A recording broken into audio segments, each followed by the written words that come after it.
Yo, Counter Attack Podcast and myself, Daps. Guys, keep liking, subscribing, sharing, all of that good stuff. Another day in the Euros. You know, another little catch up. This is 2 on the spin. I told you guys, we're doing content. We're going to see how we grow over the course of the Euros. And hopefully, like I said, I'm going to do my bit. Hopefully, you guys do your bit too. So, another day. We're just going to quickly fly through the matches. I'm going to start with France and then work my way back. France won 1-0 against Austria. I was surprised by Austria. When I looked at the fixtures, I was like, oh yeah, France are going to win this one with ease. But Ralf Rangnick has Austria. He's got them playing in a way that is, they're really hard to play against. Do you get what I'm saying? They're a tough team to beat. And with the way that they're forever just putting pressure on the players, they're forever just, you know, scrapping and fighting. And they've actually got little added bits of quality on the pitch as well. They're a tough team to beat, and they stifled France a lot. France couldn't get into any sort of rhythm whatsoever because of the way that they were playing.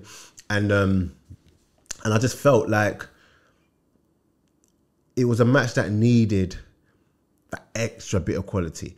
I mean, we talk about, there was a chance where Thuram should have gone and lobbed it over the keeper, but I don't know what was wrong. He just hesitated. Then there was Mbappe's chance where he didn't even hit the target, which was crazy. And outside of that, I felt like it was pretty even. Yes, I was going to say Real Madrid. Yes, France had more of the better opportunities, but Austria were in the game right up until the end. And, you know, even the goal came from that little bit of quality. Listen, you see Ousmane Dembele, yeah? I said this before, yeah? And this ain't to say he ain't got ability, because he's got bags of ability. He's got tons of ability. We know this. It's not to say that he's not a top player, because he is a top player. But I'm not getting the hype.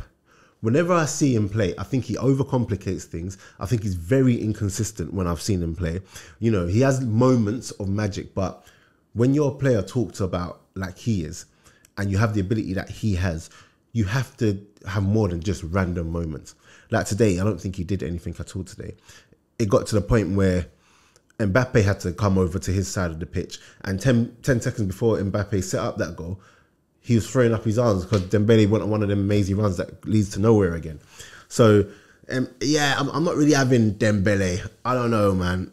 You know, every now and then he's going to do something crazy because he's got crazy ability. But overall, when I watch him over 90 minutes, I'm just not convinced by him. There's going to be people saying I'm mad for saying that. There's going to be people saying I'm crazy for saying that, but I'm just not convinced. But you know, they got the win. And one person I do want to highlight is N'Golo Kante. Listen, a lot of people thought N'Golo Kante was finished after his injuries. And bearing in mind, this guy's been playing non-stop football since however long. Do you get what I'm saying? Even if we just talk about from him getting to England, he did Leicester, he did Chelsea all those seasons, and it was non-stop. And his first real injury break, people were like, oh, he's finished and blah, blah, blah, blah, blah. In terms of he had a season blighted by injury. But Deschamps said, nah, you're my guy. And, you know, I know that some people in France are wondering if he still got it, you know, if he still can impact the game how he does, if he can still get around the pitch like he does, especially because he's in Saudi now. You know, he's probably just retiring or whatever. But listen, N'Golo Kante was everywhere. And I was watching N'Golo Kante just thinking, it's actually quite sad that, you know, you're not playing in the Premier League anymore. You're not playing top flight football anymore, because he's obviously still got it. He's obviously still that same player.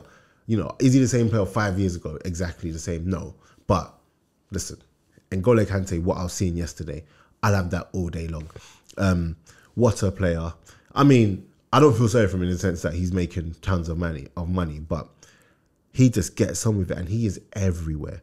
You know, like, I think it was Gary Neville that said that he's a DM that doesn't play like a DM. He's a defensive midfielder that is literally everywhere, gets about the pitch. There was that bit where, it might have been Sabitzer, I don't know, someone has knocked the ball back. I mean, knocked the ball past Saliba on the halfway line. Saliba as well, shaky today, I'm not going to lie to you.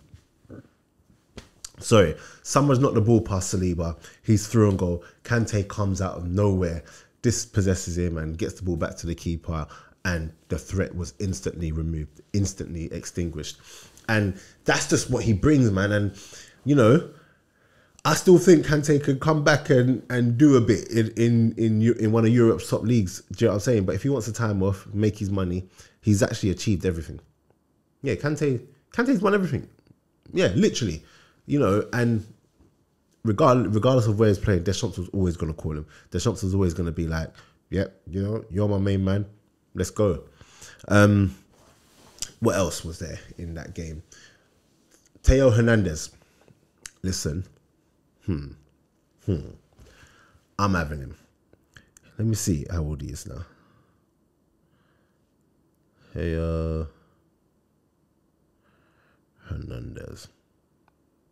He's only 26.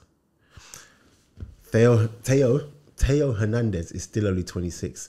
You see him, left backs, that is a player right there. That's my kind of left back. You're not getting past him. He's aggressive going forward. He's aggressive in the tackle. He's just a solid player. People just don't want it against him. And every time I've seen him play, I take him in, but I don't really take him in. But it's like, I sat there today and I was like, do you know what? This guy is always so solid. He's always so solid, and yet I'm sleeping on him, and I don't know why I'm sleeping on him. And I was really, really impressed with him. I've always been impressed with him, but again, I just don't know why I never really think, oh, Theo Hernandez. Do you get what I'm saying? But he's solid. He's solid, and you know, with Arsenal's left back problems, I would have him all day long. Him and Timber, yes, please. I think any top flight team in world football could do with him, because when I've seen him in Champions League for AC Milan, when I've seen him play for France, that's what he gives you. And anyone that can give you a solid 7 and an 8 out of 10 consistently, my kind of player. So yeah, they won. They got it over the line. I don't think Austria have anything to worry about. I think they can beat Romania. I think they'll fancy themselves against Romania. And, you know, the Ukraine one might be a bit of a sticky one, even though they got moved to today by Romania. But they'll still fancy themselves against against Ukraine as well. France will 100% know that they can beat Romania and Ukraine. So, yeah, that's that game. The Romania game, I was surprised by that. You know what I'm really liking, though? That the crowds. I was watching that game thinking that Ukraine are obviously going to have more of the supporters and everything, but the Romanians were just in there, and I'm seeing that more and more with certain smaller teams, smaller nations, who are just bringing in the crowds, and I'm here for it. And you can see that they're proper carrying their teams over the line. Whether or not the team wins or loses, it don't matter, because you know these people are going to come in their numbers. So there was that. Belgium. Listen, Belgium will find themselves unlucky. I don't know how. Well, Doku with the mistake first and foremost, and it's annoying for him because he started the game well, like really, really well, and I do think that affected him a bit. I think that Belgium had more than enough chances. They just couldn't put the ball in the back of the net. When it was in the back of the net, the goals got disallowed. That second one for the handball, where a Pender hit his hand, you cannot be giving those. If you're going to be giving those, you're going to be giving them.